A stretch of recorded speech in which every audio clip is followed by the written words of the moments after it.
السلام عليكم ورحمة الله وبركاته. إن الحمد لله نحمده ونستعينه ونستغفره ونعوذ بالله من شرور أنفسنا وسيئات أعمالنا. من يهده الله فلا مضل له ومن يضلل فلا هادي له. ونشهد أن لا إله إلا الله وحده لا شريك له ونشهد أن محمدا عبده ورسوله. من يطع الله ورسوله فقد رشد واهتدى ومن يعص الله ورسوله فقد ضل وغوى. أما بعد فإن أصدق الكلام كلام الله وخير الهدي هدي محمد صلى الله عليه وسلم وشر الأمور محدثاتها وكل محدثة بدعة وكل بدعة ضلالة وكل ضلالة في النار. أعوذ بالله من الشيطان الرجيم. بسم الله الرحمن الرحيم. يا أيها الذين آمنوا اتقوا الله وقولوا قولا سديدا يصلح لكم أعمالكم ويغفر لكم ذنوبكم ومن يطع الله ورسوله فقد فاز فوزا عظيما. وقال الله سبحانه وتعالى: ومن أحسن قولا ممن دعا إلى الله وعمل صالحا وقال إنني من المسلمين. اللہ رب العزت ہم سب کا خالق و مالک ہے، ہم سب کا رازق ہے، داتا ہے، دستگیر ہے. اسی ذات نے ہمیں پیدا کیا ہے. ہمارے پاس جو کچھ ہے اسی ذات کا دیا ہوا ہے.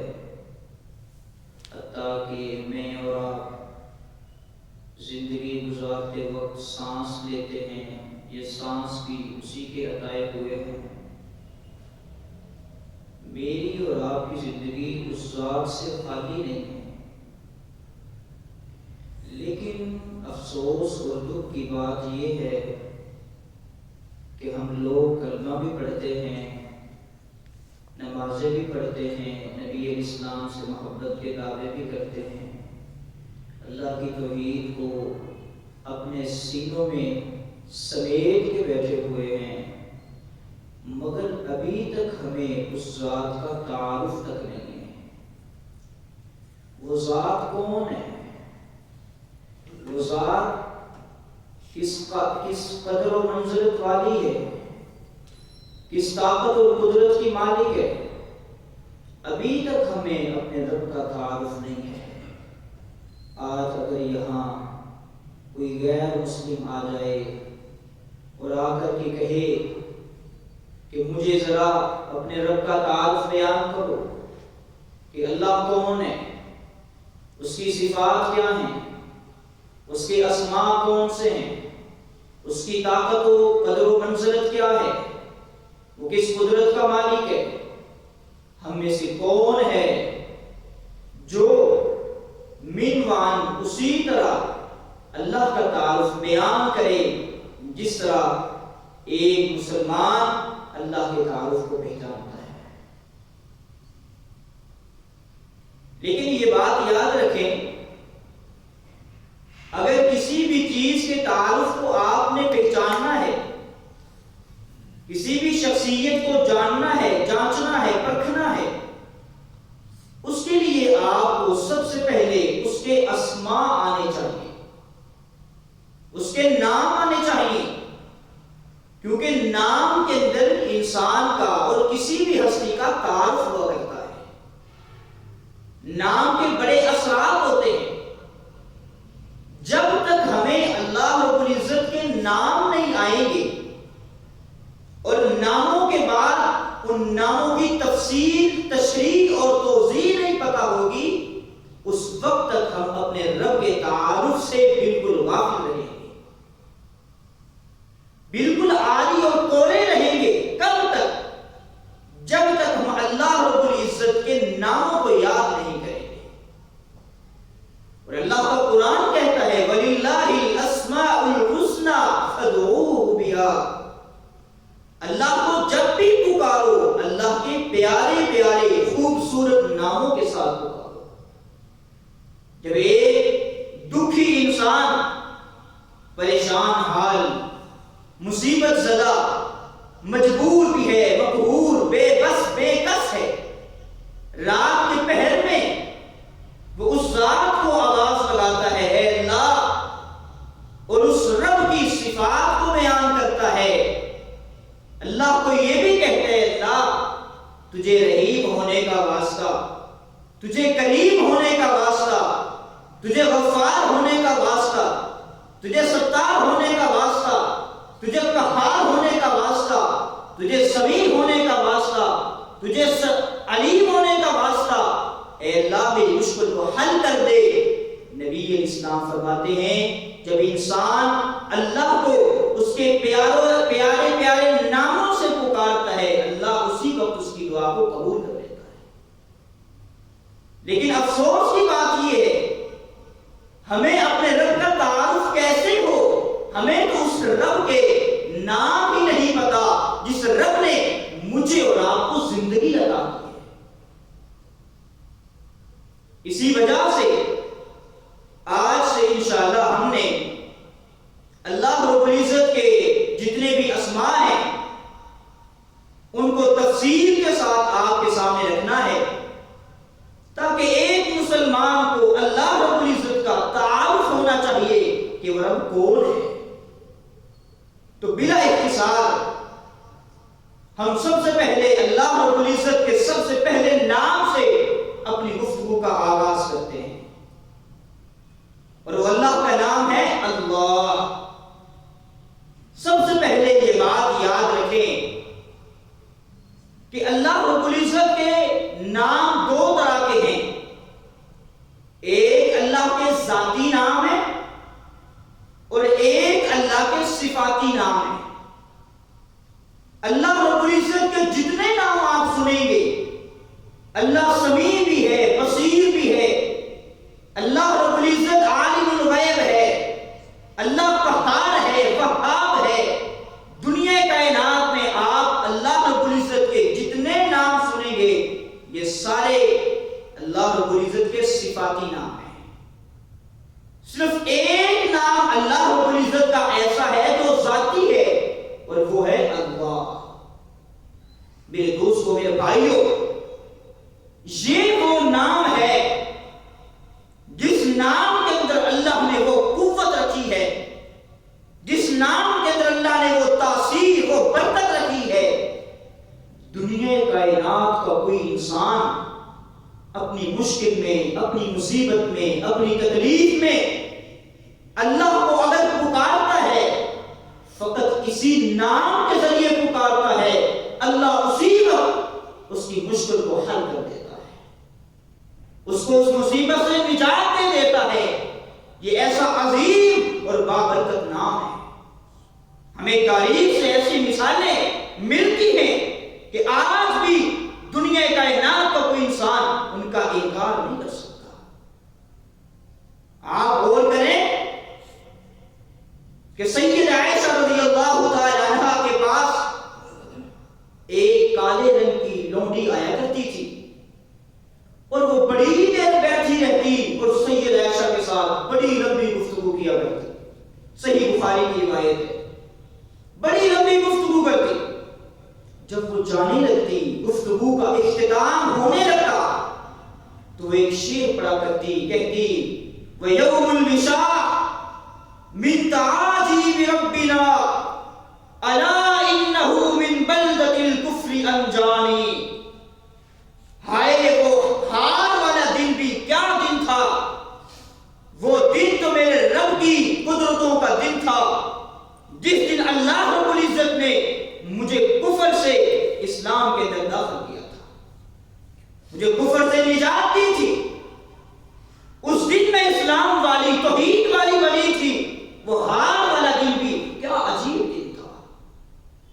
سید عائشہ رضی اللہ تعالیٰ عنہا جب بار بار اس کی زبان سے یہ شعر سنتی ہیں تو ایک دن پوچھ ہی لیتی ہیں وما یوم الوشا، یہ جو آپ ہار والے دن کا بہت کثرت سے تذکرہ کرتی ہیں اس کا واقعہ کیا ہے، کیا بات تھی؟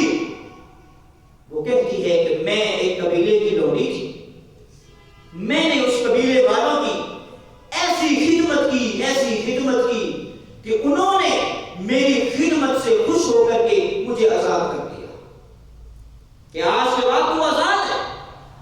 یہ ایک قبیلے والوں کا احسان تھا، ورنہ غلام کو، لونڈی کو کون آزاد کرتا ہے؟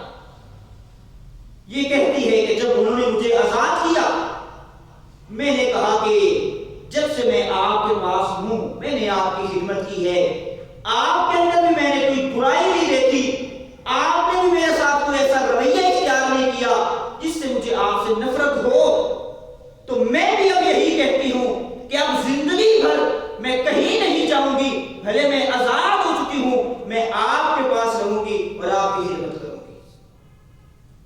دن گزرتے گئے، ایک دن ایسا بھی آیا کہ اس قبیلے والوں کی ایک نئی نویلی دلہن تھی، وہ ایک دن باہر نکلتی ہے نہانے کے لیے یا کسی اور کام کے لیے، اس کے گلے میں ایک بڑا قیمتی ہار تھا، بڑے قیمتی موتیوں والا ہار ہے، ایک دم وہ ہار ٹوٹتا ہے اور زمین پہ گر جاتا ہے۔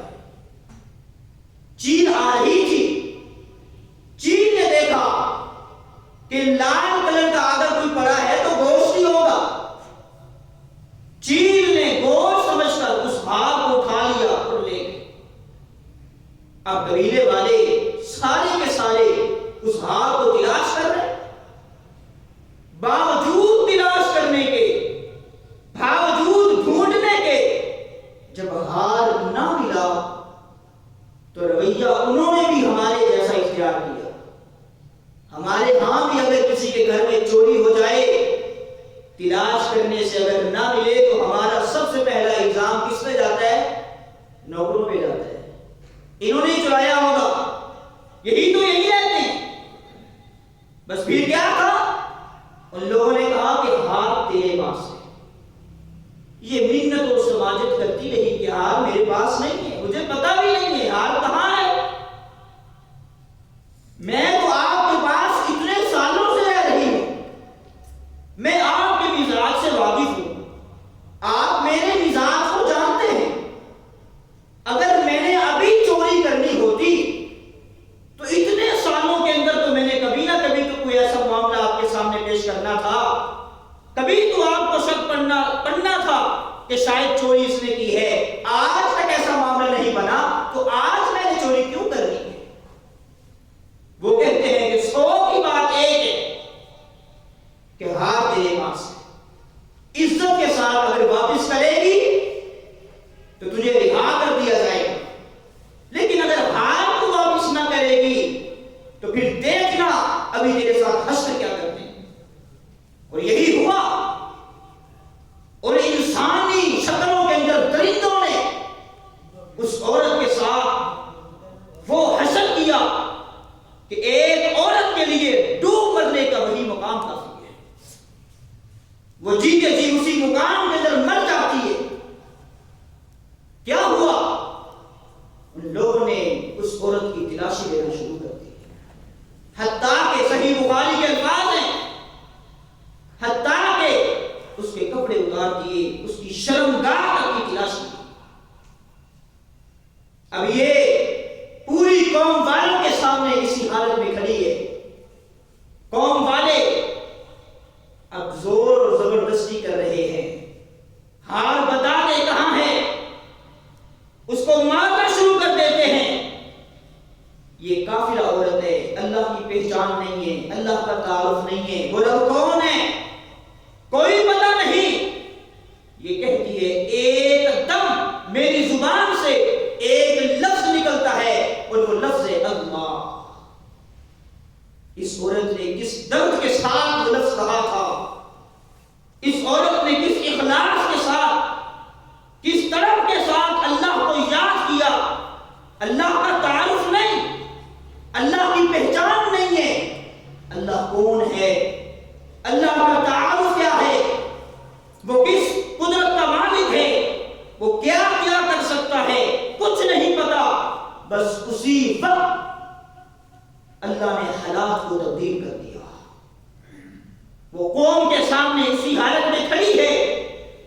چیل آتی ہے، قریب آ کر کے وہ ہاتھ ان کے سامنے پھینک کے چلی جاتی ہے، یہ کہتی ہے تم لوگوں نے میرے ساتھ کیا حشر کیا ہے، یہ رہا تمہارا حال، اس حال کی وجہ سے تم نے میرے ساتھ یہ سلوک کیا، تم لوگ عزت کے قابل نہیں ہو، اب میں تمہارے پاس رہنا برداشت نہیں کروں گی، گوارا نہیں کروں گی، اب میں یہاں سے چلی جاؤں گی۔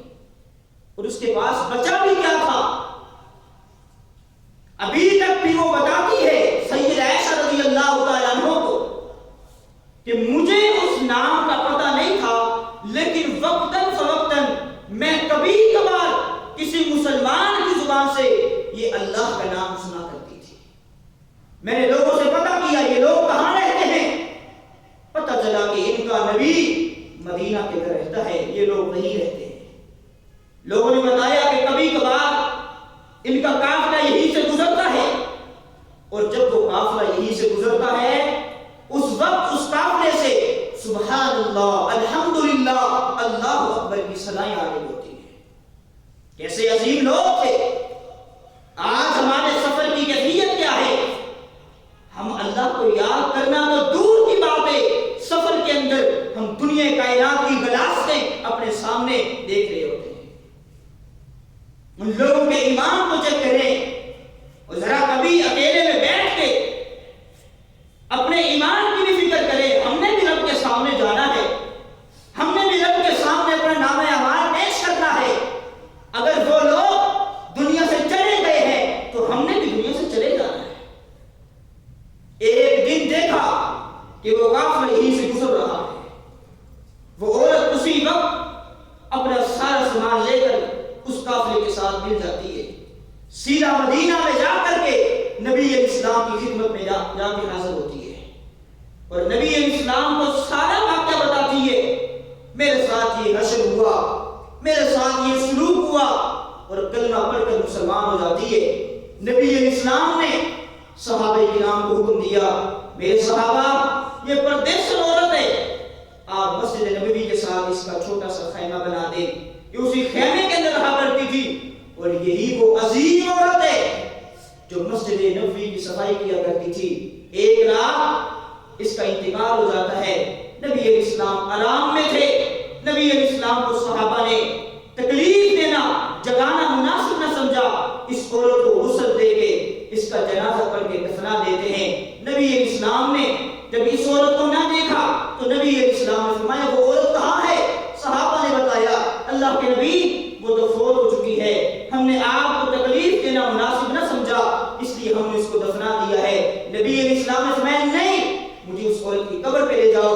نبی علیہ السلام نے اس عورت کی قبر پہ جا کے اس عورت کا نماز جنازہ پڑھا تھا۔ آپ غور کریں، ہم نے ابھی تک اتنے سال گزر چکے ہیں، کئی لوگوں کے 20 سال 30 سال 40 سال، اور کئی لوگوں کی زندگی کا اختتام ہے، ابھی تک ہمیں اس رب کا تعارف ہی نہیں ہے۔ ہر روز آئے روز ہر مشکل کا سامنا کرتے ہیں، کبھی چوری ہو جاتی ہے، کبھی بے حق اور بے گناہ قتل ہو جاتے ہیں، کبھی ایک بہن اور بیٹی کی عزت کو نیلام کیا جاتا ہے، آئے روز مشکلات کا سامنا کرتے ہیں۔ اللہ کی قسم دنیا کائنات پہ ہمیں اعتبار ہے، نہیں اعتبار اس رب پہ اعتبار نہیں ہے۔ ایک چور جب آپ کے سامنے آتا ہے اور آپ سے کہتا ہے جو کچھ ہے سب کچھ نکال دے، ہم اسی وقت اپنے ہاتھوں سے اپنا صفایا کر کے لیتے ہیں۔ اللہ کے بندو، ایمان بھی کسی چیز کا نام ہے، بس یہی کہو 2 منٹ کا وقفہ دے اور یہ کہو کہ مجھے نماز پڑھنے کی ایک دفعہ مہلت دے دے، اس کے بعد تو نے میری جان لینی ہے، جان لے لینا، میرا مال لینا ہے، مال لے لینا۔ اللہ کی قسم تم نماز پڑھو گے، نماز کے اندر رب کو پکارو گے، اللہ کی صدا لگاؤ گے، اللہ کو آواز لگاؤ گے، اللہ رب العزت دنیا کے سامنے اس شخص کو عبرت کا نشان بنا دے گا۔ آپ دیکھیں سیدنا ابراہیم علیہ السلام اور سیدہ سارہ علیہ السلام، واقعی آپ کئی بار سن چکے ہیں، جب اس جگہ سے گزرے جہاں کا ظالم بادشاہ ہے، اس کا اصول ایک ہے، اس کی حدود کے اندر جو عورت کی خوبصورت آتی تھی وہ اس کے ساتھ بدکاری کیا کرتا تھا۔ یہ کتنا عظیم گھرانہ، کتنے عظیم لوگ یہاں اس کی حدود کے اندر داخل ہو چکے ہیں۔ اس نے اپنا وہی رویہ اختیار کیا، اس کے کارندوں نے سیدہ سارہ علیہ السلام کو اس کے سامنے پیش کر دیا۔ آج وہ لوگ غور کریں اور میری بہنیں، میری مائیں اس واقعے کو اپنے سینوں کے اندر جلا دے اور اپنی زندگی کا حصہ بنا لے۔ آج اس سبق کو یاد کر کے لے جائیں۔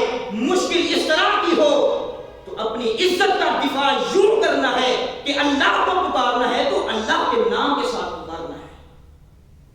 پھر ہوتا کیا ہے، وہ دنیا نوٹ کرے گی اور دنیا اس سے عبرت حاصل کرے گی۔ سیدہ سارہ اس کے سامنے کھڑی ہے، وہ ظالم اپنے تخت سے اٹھا اور آگے بڑھتا ہے عزت لوٹنے کے لیے۔ قربان جائیں، سیدہ سارہ کا ایمان کچا نہیں تھا، ایمان کچا نہیں تھا۔ وہ جانتی تھی میں اس کی حکومت میں ہوں، لیکن مجھ پہ اور اس شخص پہ حکومت کرنے والی ذات اور بھی ہے۔ سیدہ سارہ نے جب دیکھا یہ ظالم قریب آ رہا ہے، سیدہ سارہ نے کیا کیا؟ اس سے منتیں کی، بھاگنے کی کوشش کی، کچھ بھی نہیں کیا، بس فقط یہی کہا، اللہم، اے اللہ تو جانتا ہے، ان کنت آمنت بک وبرسولک وحسنت فرجی الا علی زوجی ولا تسلط علی الکافر۔ کس کو آواز لگائی؟ جس کا خامد کون ہے؟ کبھی سیدنا ابراہیم علیہ السلام کی افضلیت میں بھی غور کیا کرو۔ وہ کون ہے؟ صرف جلیل القدر نبی نہیں ہے، بلکہ اللہ نے اس شخصیت کو یہ اعزاز دیا تھا، اے ابراہیم تو نے مجھ سے محبت کرنے میں اخیر کر دی ہے، اب جا، میں تجھ سے رب وعدہ کرتا ہوں قیامت تک جتنے نبی آئیں گے سارے کے سارے تیری نسل سے آئیں گے۔ جد الانبیاء بنایا۔ سیدہ سارہ نے اپنے شوہر کو آواز لگائی، مصیبت آ چکی ہے، پریشانی آ چکی ہے، تکلیف آ چکی ہے۔ سیدہ سارہ نے کس کو آواز لگائی؟ اللہم، اے اللہ تو جانتا ہے میں تجھ پہ ایمان لا چکی ہوں، وبرسولک، تیرے نبی ابراہیم کا کلمہ پڑھ چکی ہوں، وحسنت فرجی الا علی زوجی، اے اللہ تو جانتا ہے آج تک ابراہیم کے علاوہ میرے جسم کو کسی اور نے ہاتھ نہیں لگایا، ولا تسلط علی الکافر، اے اللہ اس ظالم اور کافر کو میرے اوپر مسلط نہ کرنا۔ بس یہی جملے کہے تھے۔ آج آئے روز واقعات ہمارے سامنے آتے ہیں، پھر سوشل میڈیا کی زینت بنتے ہیں۔ واقعات جس طرح ہم پڑھتے ہیں، سنتے ہیں، پھر یوں نہ ہو اگر کوئی ماں، کوئی بیٹی ان جملوں کو پڑھ دے، یہ کہے اللہم، اے اللہ ان کنت آمنت بک، میں تجھ پہ ایمان لا چکی ہوں، وبرسولک، تیرے نبی محمد مصطفیٰ پہ ایمان لا چکی ہوں، اس کا کلمہ پڑھ چکی ہوں۔ اے اللہ تو جانتا ہے آج تک میں نے اپنی عزت کو، اپنی عصمت کو قدرہ نہیں کیا، آج میری عزت کی حفاظت کر۔ وہ رب جانتا نہیں ہے، ہم نہیں دیکھ رہے ہوں گے لیکن وہ رب تو دیکھ رہا ہوگا۔ اس رب کو تو پتا ہوگا یہ میری بندی اس وقت مصیبت میں ہے، پریشانی میں ہے، تکلیف میں ہے، دنیا کی کوئی ہستی میرے علاوہ اس کی مشکل کو حل کرنا تو دور کی بات ہے، اس کی کیفیت کو جانتی تک نہیں ہے۔ وہ رب اس بندی کو، اپنی اس بندی کو کیسے رسوا کر سکتا ہے؟ اسی وقت اللہ نے ماحول کو تبدیل کر دیا۔ وہ ظالم جو دل کے اندر بڑے جذبات لے کے اٹھا تھا، اسی وقت جسم پہ فالج گرتا ہے اور اسی کا زمین پہ گر جاتا ہے، اور ایسی ایسی زبان سے آوازیں آتی ہیں جیسے ایک بھینس ریگتی ہے۔ آگے آپ کو نظر لگا دیں، یہ آج بھی ہو سکتے ہیں. اللہ کا مزاج، اللہ کی طاقت اور قدرت جو روز اول کو تھی آج بھی وہی ہے، قیامت تک وہی رہے گی. والأول والآخر والظاہر والباطن، وہ رب جس شان کے ساتھ روز اول کو تھا، جب ہم نہیں ہوں گے، یہ کائنات نہیں ہوگی، اس وقت بھی وہ رب اسی قدر و منزلت کے ساتھ ہوگا. اپنی مشکل کے اندر، مصیبت کے اندر اس رب کو پکارو. ہم نے اس رب کو پہچانا نہیں ہے. وما قدر اللہ حق قدری، پھر دل خون کے آنسو ہوتا ہے، یہ کہنے پہ مجبور ہوتے ہیں اسی رب کا دیا کھاتے ہیں، اسی رب کا دیا پیتے ہیں، اسی رب کے دیے ہوئے سانس ہیں جس کے ساتھ زندگی گزارتے ہیں، مگر ابھی تک ہمیں اس رب کا تعارف